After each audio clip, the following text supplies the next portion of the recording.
Você já teve a sensação de que Deus está em silêncio e não te responde? Você já se sentiu abandonado pelo Senhor ou desamparado por Deus? Eu quero te chamar a sua atenção de que você não está sozinho se você já se sentiu desse jeito. O Salmo de número 22, Salmo de Davi, me mostra alguém que está sentindo uma dor muito forte no seu coração. Me mostra alguém que está se sentindo abandonado. Me mostra alguém que está se sentindo desamparado pelo Senhor. E quando lemos o Salmo de número 22, talvez a gente fique perguntando o que será que estava acontecendo com a vida de Davi. O texto bíblico não me diz qual foi a motivação que Davi teve para escrever aquele salmo, mas eu entendo que é o Espírito de Deus trabalhando na sua vida.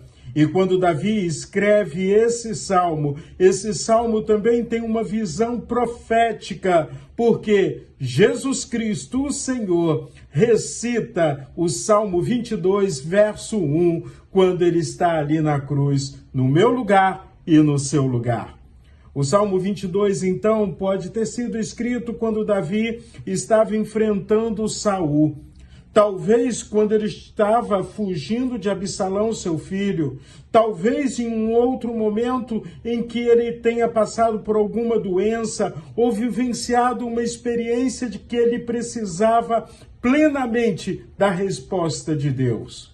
A primeira coisa que eu chamo a sua atenção é que muitas vezes Deus está respondendo, mas a nossa ansiedade, os nossos sentimentos, nos tornam surdos e cegos para ouvirmos e vermos a ação de Deus na nossa vida. O Salmo de número 22, então, começa desta maneira. Verso 1. Deus meu, por que me desamparastes? Por que estás longe de me salvar e das palavras do meu gemido? Ou seja, é algo que dói muito. 1000 anos depois, ou um pouquinho mais, um pouquinho menos, Jesus nasce. E, no entanto, esse mesmo versículo atravessa os séculos pelo Salmo 22 e pela declaração de Jesus ali na cruz, ali no Calvário. Jesus, em Mateus capítulo 27, no verso 46, ele declara: Eli, Eli, lema sabachthani, isto é, Deus meu, por que me desamparastes? Além disso, quando eu vou olhando para toda a construção do Salmo 22, eu vejo em Jesus tudo isso também se concretizando. Pessoas zombando de Jesus, pessoas desacreditando a Jesus na sua época, pessoas abandonando Jesus na sua época, pessoas que foram abençoadas, pessoas que foram curadas, pessoas que tiveram a sua vida transformada por Jesus o Cristo. No dia da crucificação, no dia do julgamento, viraram as costas para o Senhor. O verso de número 8 de Salmo 22 diz assim: Confiou no Senhor, que ele o livre, que o salve, se nele tem prazer. Ou seja, agora Davi está colocando a sua confiança em Deus, está mostrando que do mesmo jeito que ele estava sendo obediente a Deus eterno, Jesus, o Cristo, foi obediente ao Pai até a morte de cruz. Além de tudo isso, olhando ainda a visão profética do Salmo 22, no verso 18 diz assim: Repartem entre si as minhas roupas e sobre a minha túnica lançam sortes. Veja só, isso aconteceu com Jesus. Rasgaram a roupa de Jesus, dividiram entre aqueles que estavam machucando Jesus, estavam humilhando Jesus. E a capa de Jesus a túnica do Senhor foi lançado sorte. Ou seja, aquilo que parecia para Davi apenas um grito de dor, um grito de sofrimento, era dizendo o que estaria por acontecer com o Rei dos Reis, o Senhor dos Senhores. Mas aí, a dor não é o capítulo final.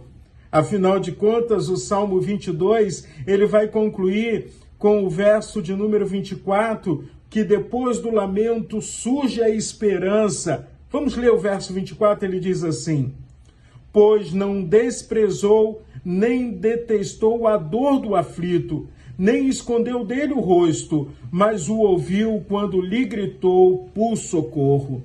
E essa verdade também precisa ser guardada no nosso coração.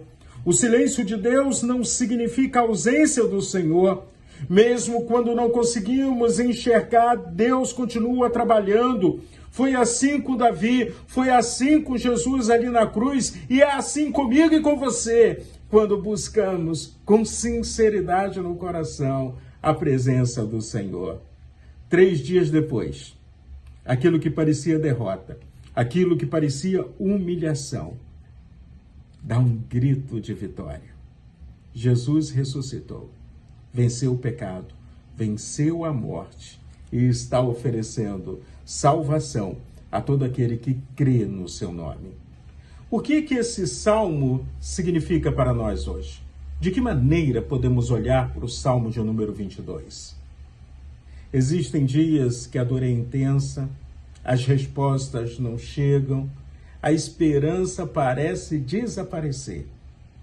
E aí o Salmo 22 nos ensina que Deus não rejeita a nossa oração, Deus não rejeita as nossas lágrimas, Deus não despreza a nossa dor. Deus está, acima de tudo, olhando para mim, olhando para você e nos dando o direito de mantermos uma intimidade plena com Ele. E muitas vezes, quando parece o silêncio de Deus na nossa vida, é Deus trabalhando. Primeiro no nosso coração, trabalhando nas circunstâncias para nos encher da sua graça, da sua misericórdia, da sua vitória. Então, quando Deus parece que está em silêncio, precisamos continuar confiando nele. Se você hoje atravessa por dificuldades, o vale da sombra da morte que eu vou estar falando com você amanhã, coloque a sua confiança no Senhor, porque a última palavra pertence ao Deus que ressuscitou Jesus Cristo dentre os mortos, que nos salvou, que nos ama, que nos criou. Que Deus abençoe ricamente a sua vida.